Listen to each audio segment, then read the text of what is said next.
are back with The Secret Chicken Society. We have met Daniel, the main character. Mrs. Lopez is his teacher, and she loves class pets.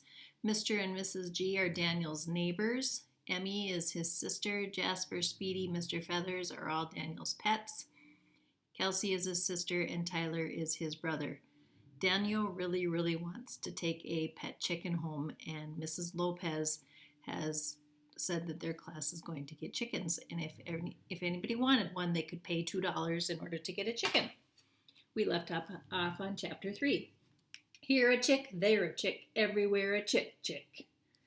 Daniel jogged down the street to the bus stop. He didn't want to be late, not today. He had $2 in his backpack. He also had a signed note from his parents giving him permission to bring one home, if the eggs hatched. Mr. Gruffalo was on his hands and knees digging.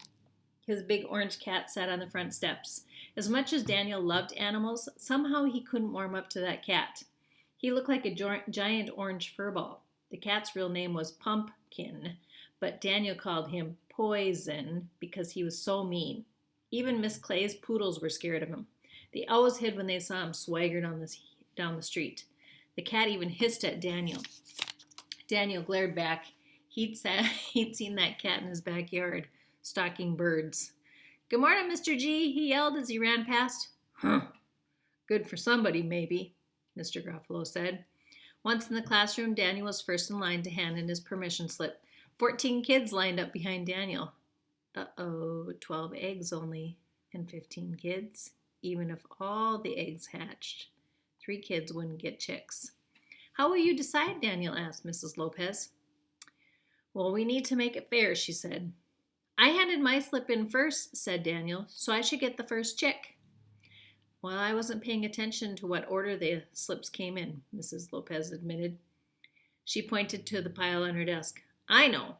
We'll hold a drawing. I'll put all the slips in a jar. When the eggs hatch, we'll count out how many chicks we have. Then we'll draw that many names. Each person whose name is drawn can pick out a chick." Mrs. Lopez stacked all the slips. She slid them into a file folder. "Now that we have good homes arranged for each chick, I'll order the eggs. In the meantime, let's set up the incubator." The incubator looked like a large spaceship with a clear plastic dome. Mrs. Lopez took off the top. Inside were places for 12 eggs. There was a light bulb to keep the eggs warm. She plugged it in and showed the class how to set up the thermostat, how warm or cold it gets. "Our eggs need a constant temperature of about 100 degrees, give or take a few," she said. "We'll have to check the temperature each day." She put the thermometer inside. There was a water trough, too. Mrs. Lopez filled the container with water to add moisture to the air. "The humidity has to be about 58 to 60% for the first 18 days, she said. "We'll read the gauge every day and add water if the trough dries up. And on day 19, we'll increase the humidity to 65%. That will keep the eggs moist so that they will hatch." In a few days, the eggs came.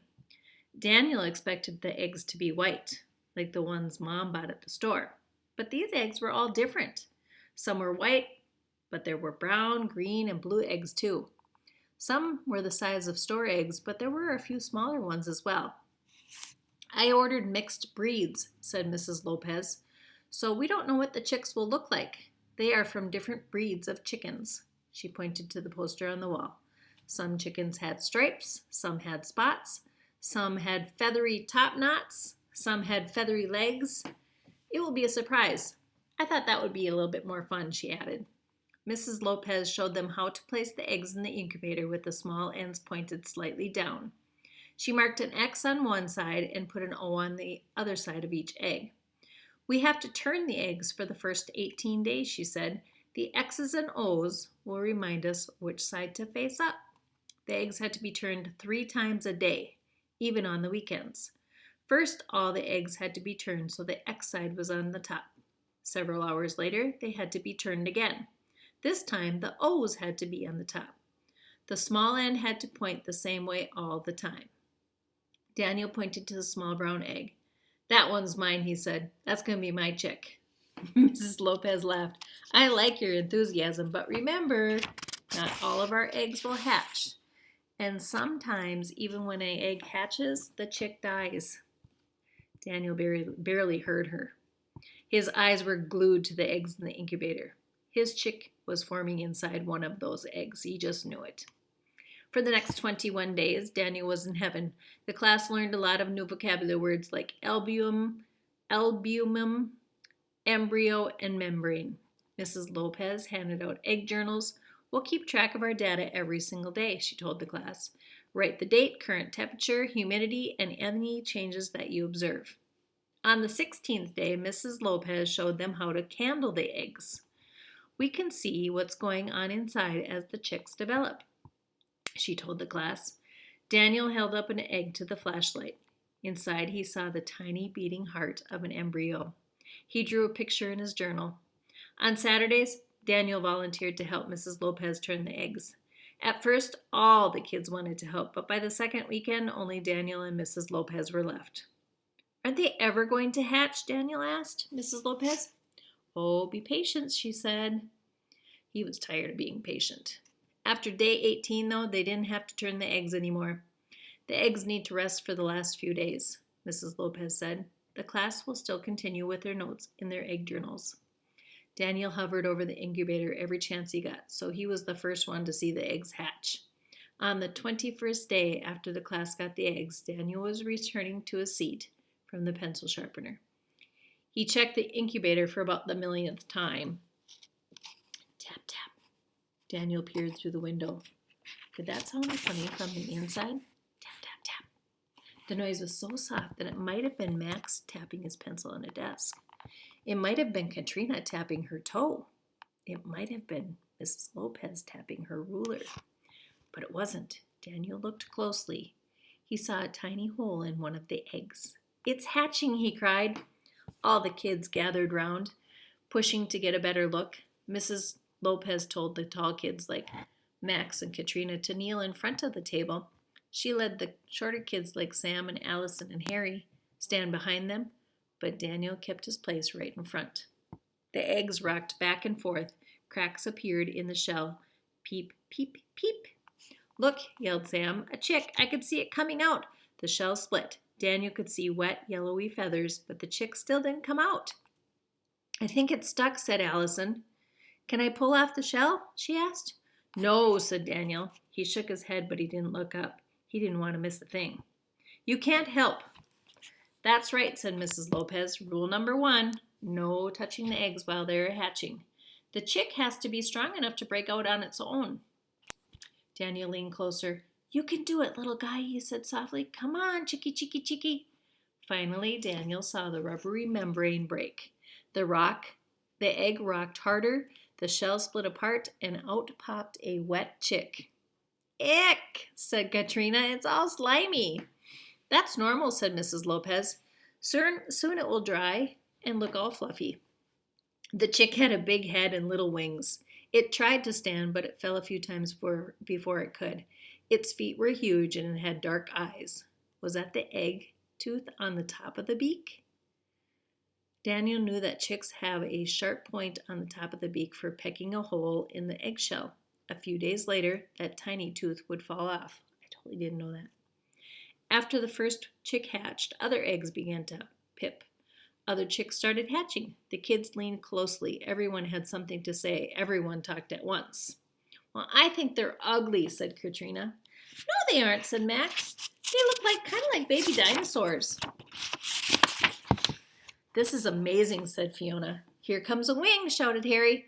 He's coming out, said Allison. Oh my gosh, this is so cool. Let me see, ordered Sam. Wow, do you see how it pushes? Mrs. Lopez, can I hold him? Can I? Mrs. Lopez laughed. We can't hold the chicks until they are dry. Carefully, she scooped each chick up and set it under the heat lamp. When the chicks dried, their feathers fluffed out like a dandelion puff. Daniel grinned. He liked the perfect tiny beaks and claws and combs. When 4 chicks, combs, did you check that? I think that's their top, like their top little feathers on the top. When 4 chicks were settled under the heat lamp, Daniel turned to Mrs. Lopez. When will the other eggs hatch? They might not, said Mrs. Lopez. She looked tired. I think we are pretty lucky to get 4 chicks. In the end, 5 of the eggs hatched. The next day, Mrs. Lopez moved the 5 chicks to the brooder. The class had built the brooder out of a cardboard box lined with straw and shavings. There was a heat lamp to keep the chicks warm. There was a food tray and a water bottle. Each chick looked a little bit different. One chick was pale cream with black feet. It had a little top knot of fluff. One chick had brown stripes. One was black with yellow stripes. 2 chicks were yellow, but one was big and one was little. Daniel thought the tiny chick looked like an Easter decoration. That chick was Daniel's favorite. It peeped steadily. "We should call that one Peepers," said Daniel. He turned to Mrs. Lopez. "Which ones are girls and which ones are boys? Because my mom said I cannot bring home a rooster." Mrs. Lopez shook her head. "This is the first time I've ever hatched eggs," she said. "I'm no expert. You're just going to have to wait." Chapter 2 is called Peepers.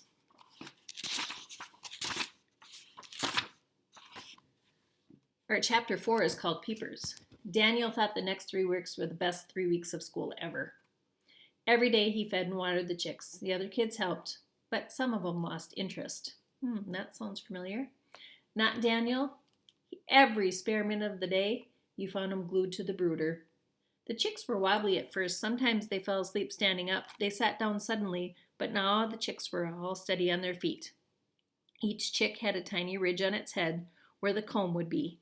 Their wing feathers had started to grow. A constant peep, peep, peep, peep came from the brooder. "It's enough to drive one nuts," said Mrs. Lopez, but Daniel liked it. "They stink," said Allison, but Daniel didn't mind, and the chicks got bigger, and the brooder had to be cleaned out more often. So think of a brooder as like a pen or a cage. Daniel really liked the one that he named Peepers. When Daniel came to feed him, she was always first in line. She would cock her head at Daniel. She looked at him first with one eye, then the other. Daniel picked her up. He stroked the fluff on her head with one finger. She closed her eyes. He could almost feel her purr like a kitten. 2 weeks after the chicks hatched, Dad announced that it was the perfect Saturday to start the garden. "Organic veggies," he said. "Zucchini, peas, and tomatoes." "Beans," said Mom. "No lima beans, Mom," said Kelsey. "Can we grow pumpkins for jack-o'-lanterns? And strawberries for me," said Emmy.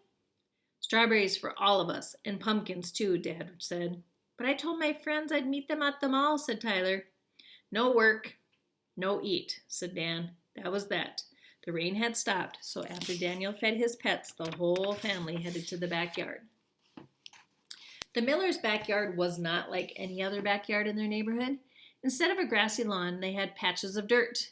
Instead of a swing set or a swimming pool, they had a rickety tree house and a big maple tree. Instead of flower beds, they had weeds. "I'm too busy to worry about the yard," Mom said. "Besides," added Dad, "weeds are just wildflowers. They're good for the birds and good for the bees." After Dad rototilled the garden plot, Daniel helped Tyler spread compost, which is a fertilizer. First, Tyler shoveled it into the wheelbarrow. Then the barrow tilted from one side to the other as Daniel pushed it to the tilled garden. Dad grabbed a pitchfork. Emmy and Kelsey poked at the compost with trowels. Mom sorted out seed packets and strawberry plants. "How is the chick project going?" Dad asked. "The drawing is next week," said Daniel. "I hope I get Peepers. She knows me. She comes to me when I call her." "But I want a chick too," said Emmy. "I want a green one." "To lay green eggs? Hey, like green eggs and ham?" Kelsey laughed at her own joke. "These are real chicks," Daniel told her. "They didn't come in green." "Didn't you say that there's 15 kids signed up and there's only 5 chicks?" asked Tyler. "So really you only have a 1 in 3 chance to get a chick," Tyler pointed out. "That's bad odds. Plus, somebody else might pick Peepers." Just then Kelsey yelled, "Poison!" The big cat, that big orange cat, skulked in the weeds, stalking birds. "That cat," Mom said, "he's a menace to the neighborhood." Certainly to the neighborhood birds. Finally, the day for the drawing came. Mrs. Lopez put all the slips in a jar. She shook it. "The chicks need to be picked up by Friday," she said. "Remember, no animals are allowed on the bus, so please arrange for someone to get you." She shook the jar. Mrs. Lopez drew the first name. Sam, she called. Sam cheered. One by one, she drew names. Max! Oh, yeah, he fist pumped. Allison! She shook them over her head. She shook her hands over her head like a prize fighter. Only 2 chicks left. Katrina! Hooray! Katrina said. And Harry. That was it. All 5 chicks were spoken for. Not one for Daniel. His shoulders slumped. But Harry waved his hands. Mrs. Lopez, he called, I forgot to tell you, my dad changed his mind. He said that I can't have a chick after all. Well, I'll draw another name then. That's the only fair thing to do, said Mrs. Lopez. Daniel clenched his hands. Please, please, please, let it be me. Let it be me. I'll eat all of my vegetables for a month.